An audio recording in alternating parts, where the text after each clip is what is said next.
Presidente da Comissão para a Reforma do IRS, é o convidado da grande entrevista de hoje aqui no Porto da Canal, conduzida pelo jornalista Domingos Andrade.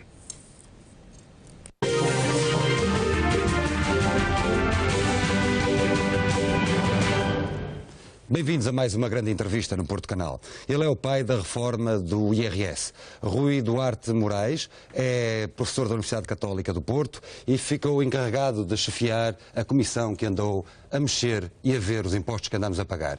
A decisão técnica está tomada, falta a decisão política. Bem-vindo ao Porto Canal. Muito obrigado. Começaríamos por aí, sei que me vai dizer que não é um político, mas este é um ano eleitoral. Acha que é uma altura propícia e ideal para fazer avançar com uma reforma a sério do IRS? Eu penso que se houver um consenso sobre a reforma, qualquer ano é bom.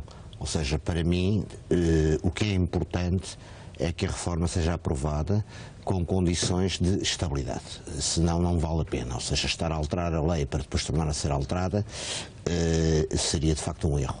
Estou convencido que serão criadas condições para que esta reforma, à semelhança do que aconteceu com a reforma do IRC, e aqui talvez por maioria de razão, tenha condições para ficar.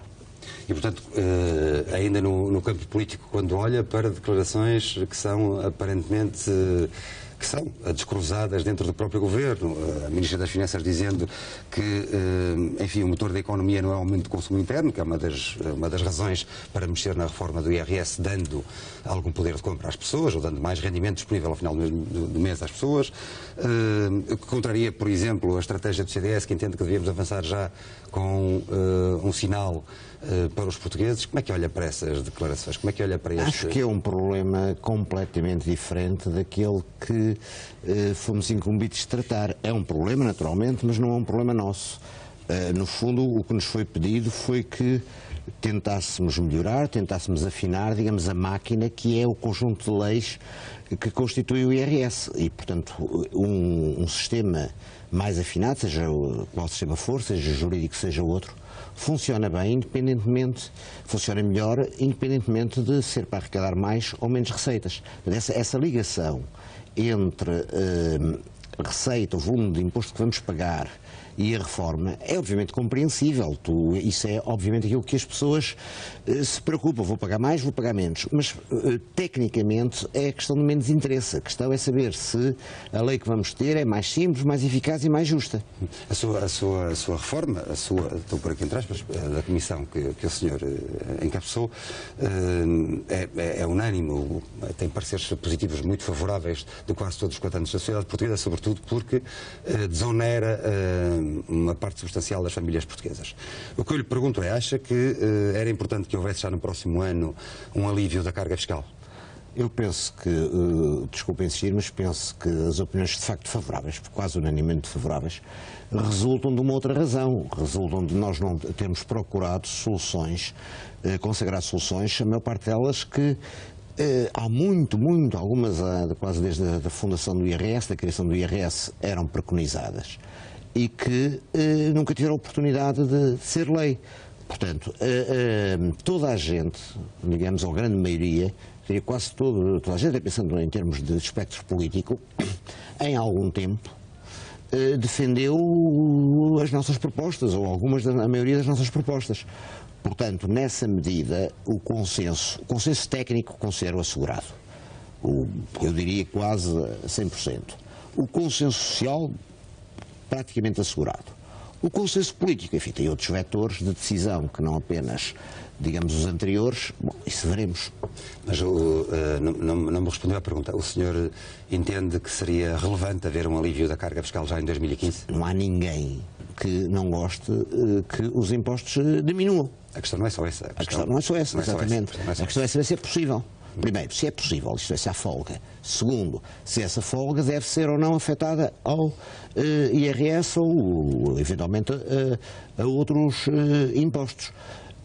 De facto, nós temos também o IRC, que foi objeto de uma reforma, e essa reforma, digamos, era no sentido de uma progressiva redução a uns X anos, portanto, há um compromisso político nesse sentido. Obviamente que as famílias hoje, e há muito, estão esmagadas pelo montante de imposto que pagam. Portanto, obviamente que seria extremamente desejável, não negando alguns efeitos económicos negativos. Mas isso são decisões que, obviamente que eu tenho opinião sobre isso, mas não me cabe aqui estar a adiantar, porque são decisões do estrito foro político. Ou seja, para já, ninguém sabe hoje ainda se há folga, não há folga, quanto é folga.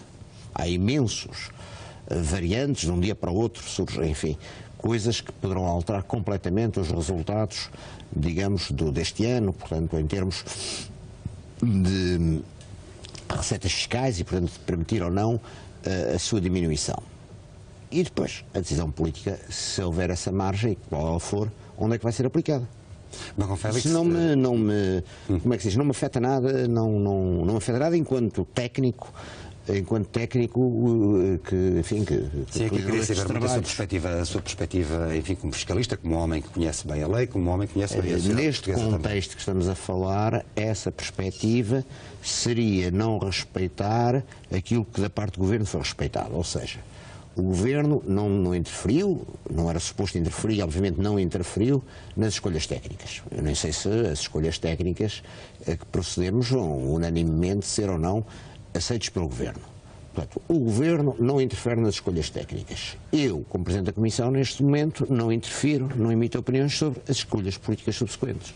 Acho que se tem que compreender isto.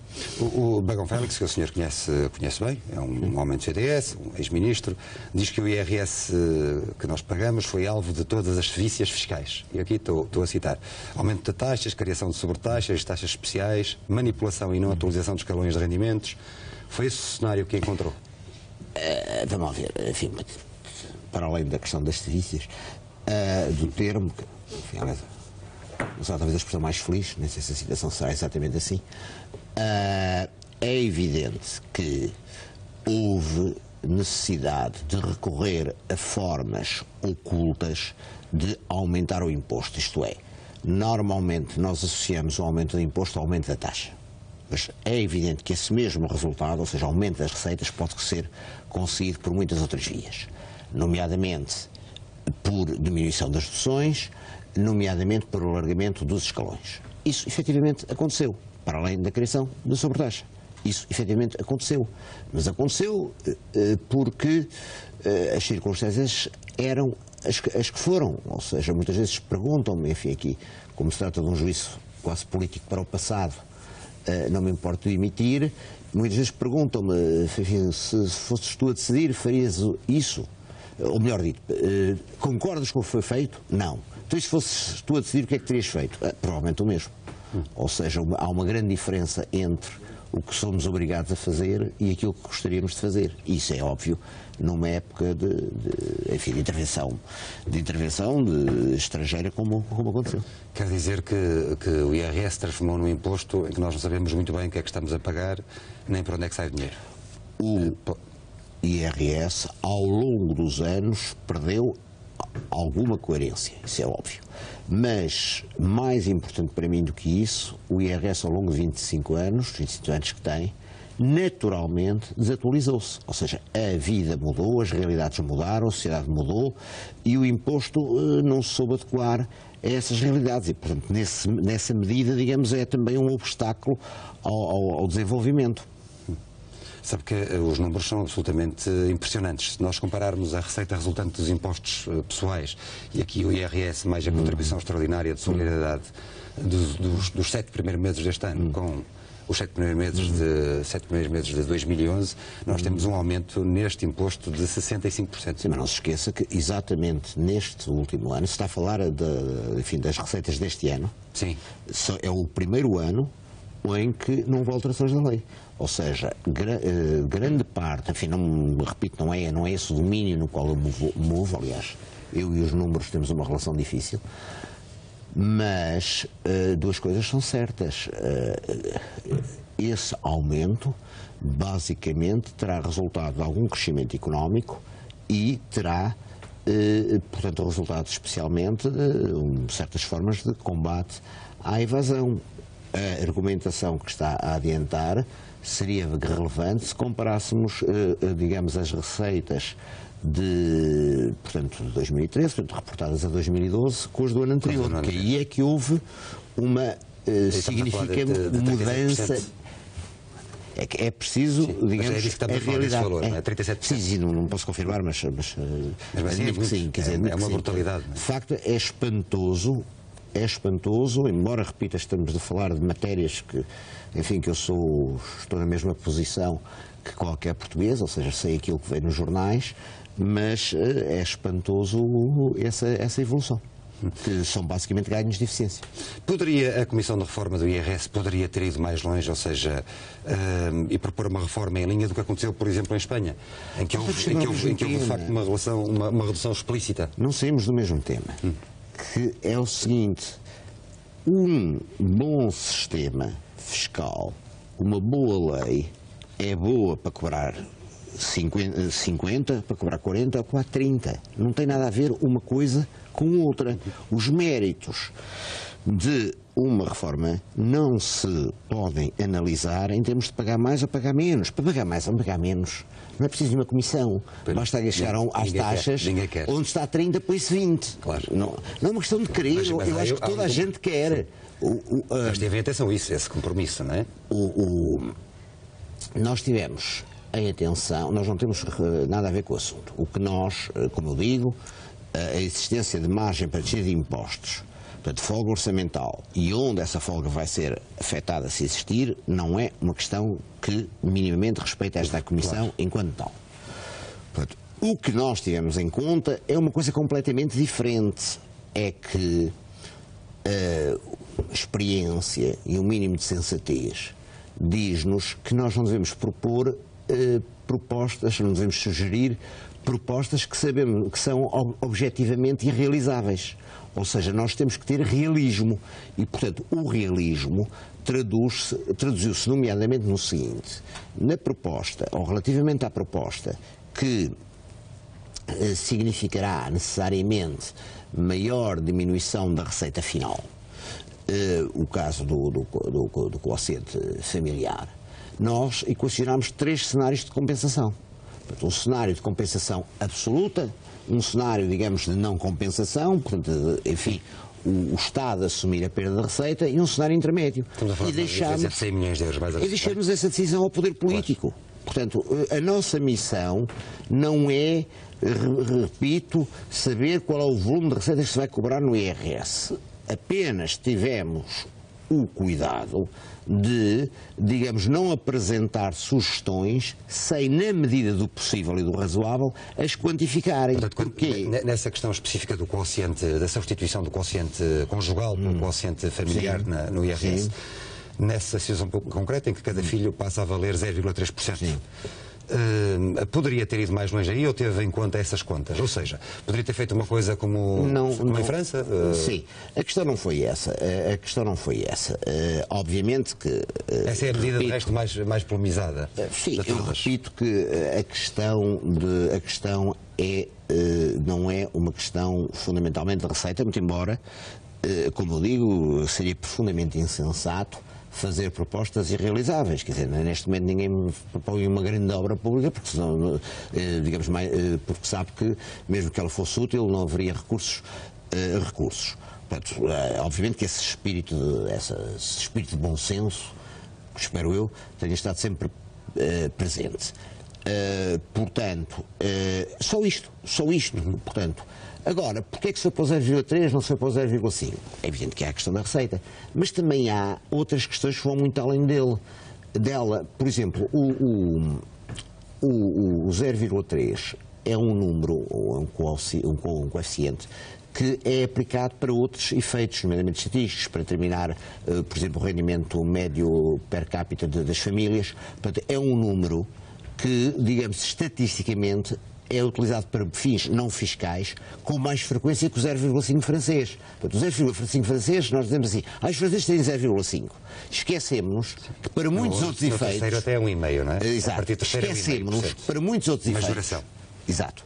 Esquecemos para muitos outros efeitos, nomeadamente para aquilo que o quociente familiar não é uma medida de desagravamento, é um critério de definição, digamos, se quiserem, da capacidade contributiva por cabeça de cada membro do agregado familiar. Porque o problema é sempre que nós vemos tudo é agravamento, desagravamento. Não, isto é uma medida de determinar qual é o rendimento tributável, a capacidade contributiva, digamos, de cada família.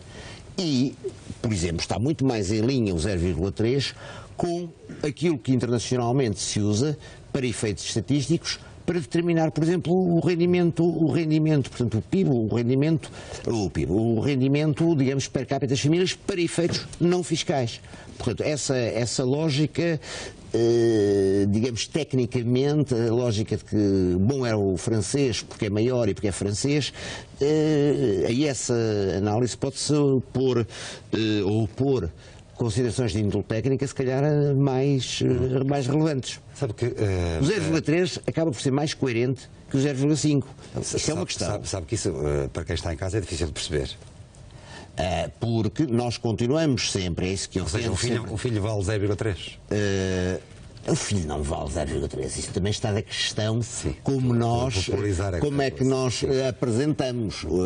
A questão, aliás, tudo isso, digamos, toda essa apresentação assim está errada. Por exemplo, basta pensar que as deduções à coleta, ou seja, o montante de rendimento, o montante que se deixa de pagar em função portanto, o montante que é subtraído à dívida de imposto que de outra forma existiria, essas deduções passam a ser por pessoa, e não como acontecia até agora, um bolo total para o agregado. Ou seja, se houver mais filhos, o efeito do quociente familiar tem que somar ao efeito de serem mais deduções, mais unidades a deduzir. Muito bem. Muito técnico. Mas eu creio que agora foi claro. Deixa-me dizer-lhe uma coisa. Simultaneamente, em relação a esta questão da família e dos filhos, enquanto a sua comissão fazia o seu relatório e preparava uma reforma no IRS, o PSD tinha encarregado uma comissão para elaborar um relatório sobre a natalidade. De resto, um drama em Portugal. Temos números absolutamente aflitivos na quebra da natalidade. Ora, esse relatório da natalidade propõe a redução em 1,5% para o primeiro filho e 2% para o segundo filho e seguintes. Eu já vou à minha pergunta. Não deveria, neste caso muito concreto, ambas terem trabalhado em conjunto para chegar ao entendimento? Porque senão parece que andamos aqui a tirar os números, umas coisas... Não, enfim, eventualmente, mas não me parece isso uma questão relevante. Vamos lá ver uma coisa. Os objetivos de cada comissão são completamente diferentes. Isso é que é preciso perceber, uma tem por finalidade, digamos, criar estímulos à natalidade, partindo do pressuposto que esse é um problema nacional. Pronto. E, obviamente, que não é o estímulo fiscal, digamos, que vai agora fazer com que a natalidade aumente. Portanto, pode-se dar alguma ajuda, já vamos falar da ajuda, mas estamos a falar de objetivos completamente diferentes. O objetivo de nosso trabalho não é, em primeira linha, estimular a natalidade. Esse não é um problema, repito, fiscal. É olhar para o edifício e ver onde é que estão... É dizer o seguinte, as pessoas os agregados familiares que têm filhos têm menos capacidade contributiva, portanto têm menos possibilidade de pagar impostos do que os que não têm filhos, ou têm menos filhos, com igual rendimento. Qual é o critério que deve servir de base a essa diferenciação?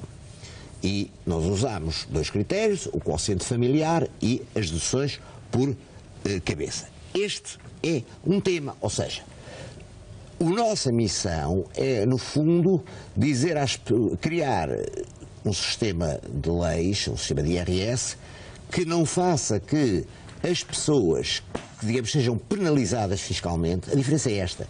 A nossa obrigação é criar um sistema que as pessoas não resultem penalizadas fiscalmente por terem filhos. A Comissão da Natalidade tem outro objetivo, que é estimular ter filhos. São coisas diferentes. Eu sei, mas não faria sentido, na sua perspectiva, que trabalhassem um bocadinho em conjunto nesta área? São duas perspectivas técnicas que depois se encontram ao nível do poder político. O poder político é que decide.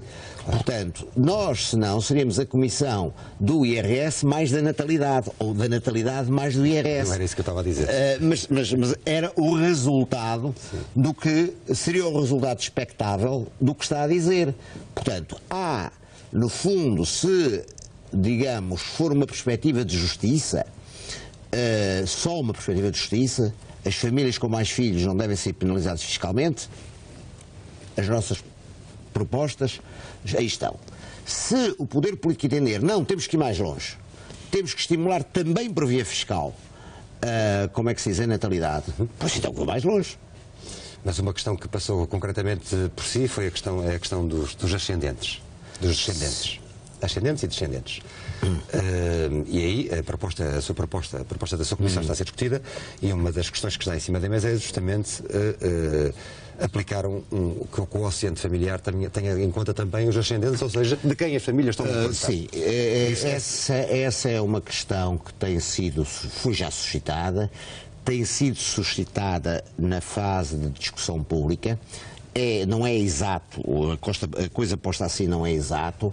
O que dizem é que o quociente familiar deve integrar também os ascendentes. Estamos a falar, atenção, estamos a falar só dos ascendentes que vivam em economia comum com aqueles contribuintes, aqueles contribuintes, e que não tenham rendimentos, ou tenham rendimentos inferiores ao como é que se diz, ao salário mínimo. Estamos a falar, por exemplo, de reformados, e temos reformados com formas inferiores.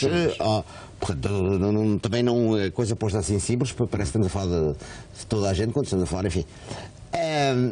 Atenção, no atual sistema, o sistema aliás que está em vigor, não é preciso ir às nossas propostas, os encargos que as famílias têm com esses ascendentes, com os ascendentes, portanto, que não têm, digamos, rendimentos para sobreviver e que, digamos, são sustentados por essas famílias ou por esses contribuintes, são considerados.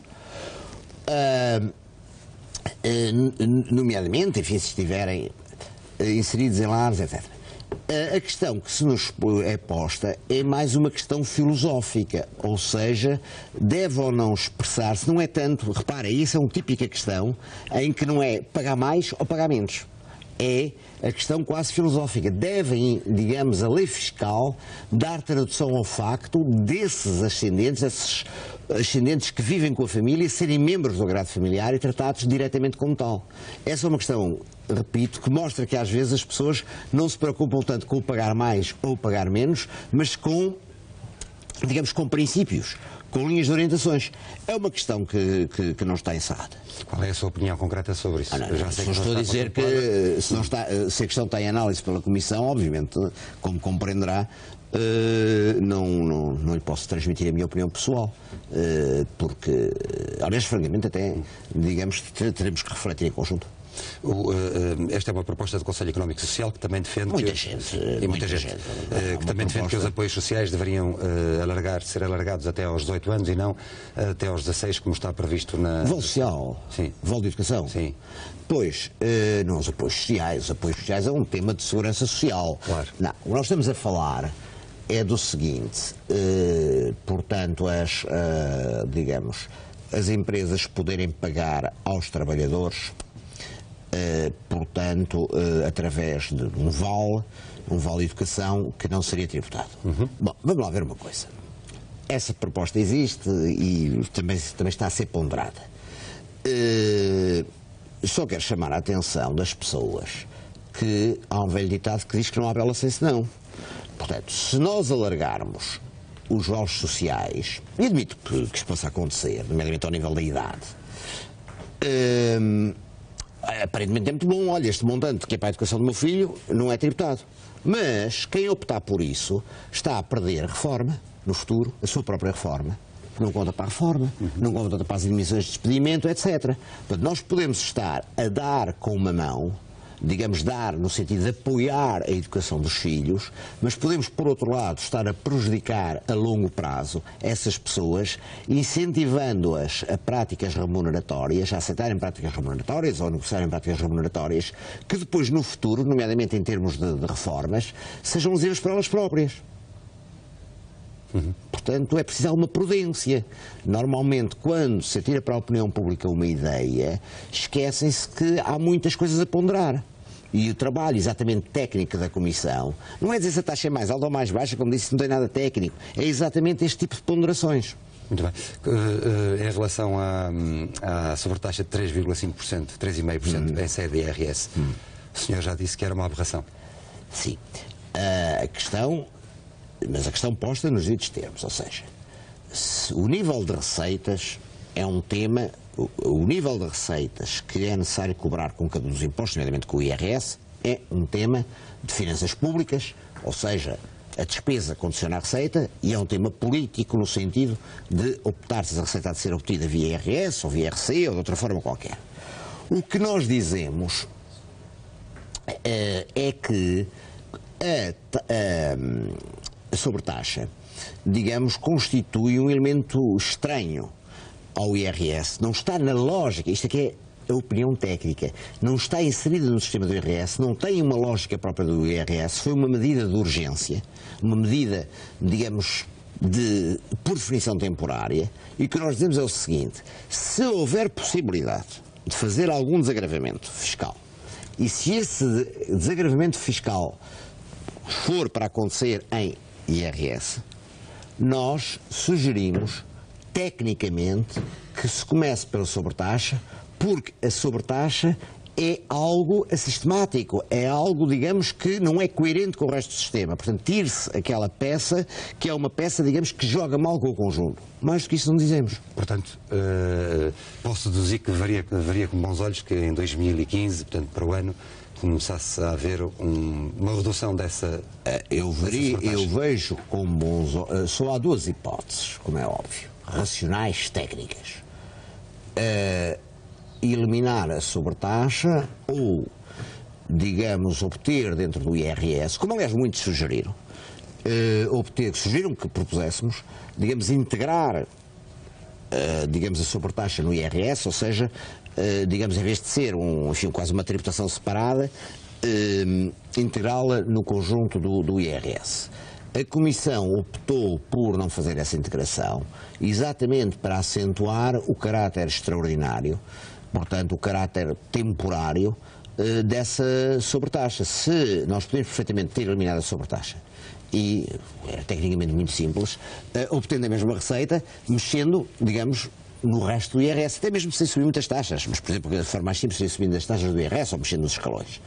Decidimos que não, que devíamos, digamos, até para essa sobretaxa não assumir um caráter permanente, decidimos mantê-la, não lhe mexer e sugerir que, dentro do possível, fosse eliminado. Muito bem, muito obrigado por ter vindo ao Porto Canal e a esta entrevista. Nós estivemos com o pai da reforma do IRS. Para a semana voltamos com um novo convidado. Continua com o Porto Canal.